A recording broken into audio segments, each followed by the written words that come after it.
Hello everyone, welcome back to my channel. Today we are going to study chapter Madam Rides the Bus. ये chapter Tamil में लिखा गया है जिसको के एस सुंदरम ने इंग्लिश में ट्रांसलेट किया है एंड आर के लक्ष्मण ने इस चैप्टर को इलस्ट्रेट किया है।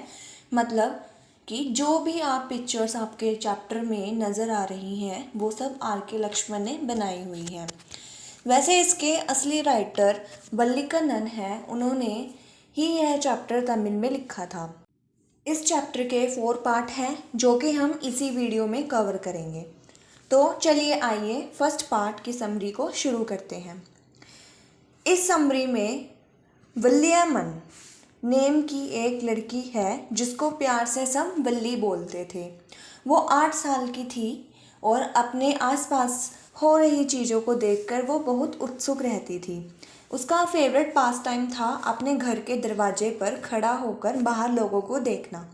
वल्ली जब भी दरवाजे पर जाकर खड़ी होती तो वहाँ पर एक बस दिखती जो कि उसके गांव से शहर की ओर जाती, जिसको देखकर वल्ली सोचती है कि मैं भी एक दिन इसी बस से टाउन जाऊंगी। पर वल्ली के पास इतने पैसे भी नहीं थे कि वो बस की टिकट दे पाए, पर उसने ये ठान लिया था कि चाहे जो भी हो जाए वो बस टिकट के पैसे इकट्ठा करके रहेगी और टाउन घूम कर ही रहेगी।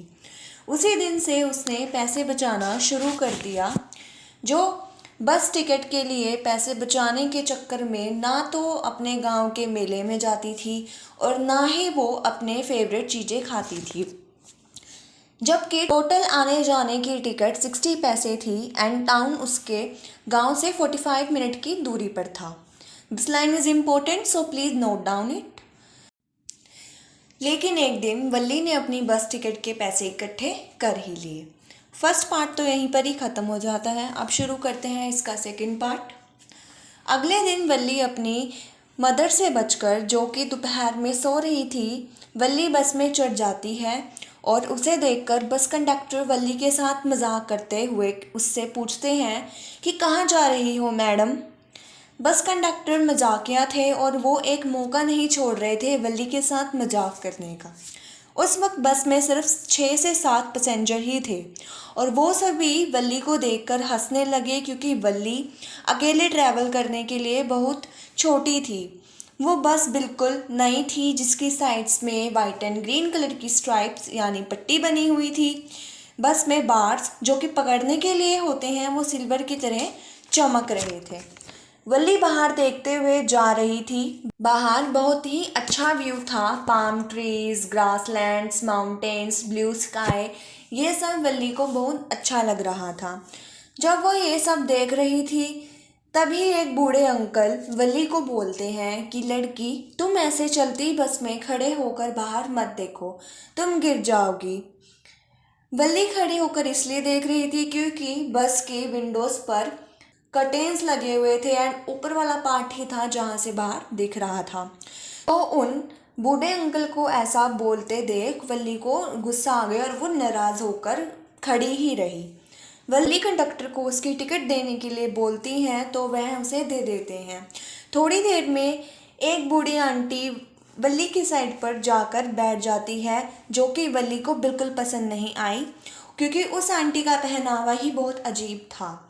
वो आंटी वल्ली से पूछती हैं कि है गर्ल, तुम क्या अकेली आई हो, तुम्हारे साथ कोई भी नहीं है। तब वल्ली बोलती है यस मैं अकेली हूँ और मैं बच्ची नहीं हूँ।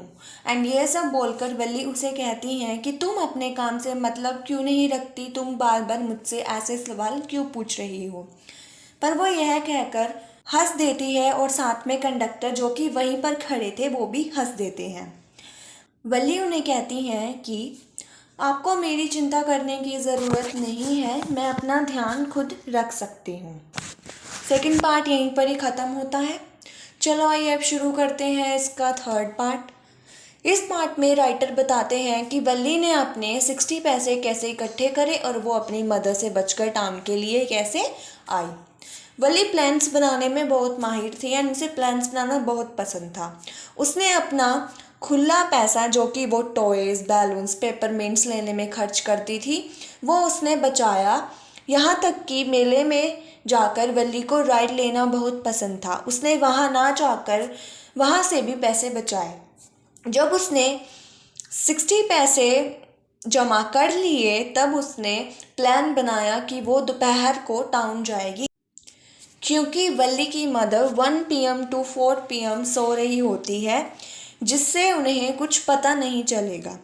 इस तरह से वल्ली सारे ऑब्स्टेकल को पार करते हुए बस में चढ़ जाती है। जब वल्ली बस में ही होती है तब उसे एक काऊ भागती हुई नज़र आती है, जो कि बस के साथ और भी तेज़ भाग रही थी, पर आखिर में वो बस के आगे से हट जाती है और बस के पीछे छूट जाती है।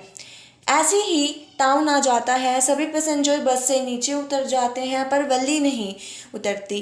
कंडक्टर जब उससे पूछते हैं तो वह कहती है कि मुझे टाउन में अकेले जाने से डर लगता है, मुझे सिर्फ टाउन को दूर से देखना था और अब मैं इसी बस से वापस अपने विलेज जाऊंगी। वल्ली वहाँ पर कुछ खाती भी नहीं है, क्योंकि उसके पास पैसे नहीं थे। जब कंडक्टर वल्ली को अपने पैसों से खाना खिलाने को बोलते हैं तब वल्ली उन्हें मना कर देती है और कहती है कि मुझे भूख नहीं है। यह पार्ट यहीं पर ही ख़त्म होता है। चलो आइए इसका 4th पार्ट शुरू करते हैं। इस पार्ट में कंडक्टर वल्ली से पूछते हैं कि क्या तुम्हारी मदर तुम्हें ढूंढ नहीं रही होगी। तब वल्ली कहती हैं यस ऑफ कोर्स, वो मुझे ढूंढ रही होगी, इसलिए मुझे जल्दी विलेज जाना चाहिए। ऐसा कहते ही बस विलेज की तरफ चल देती है।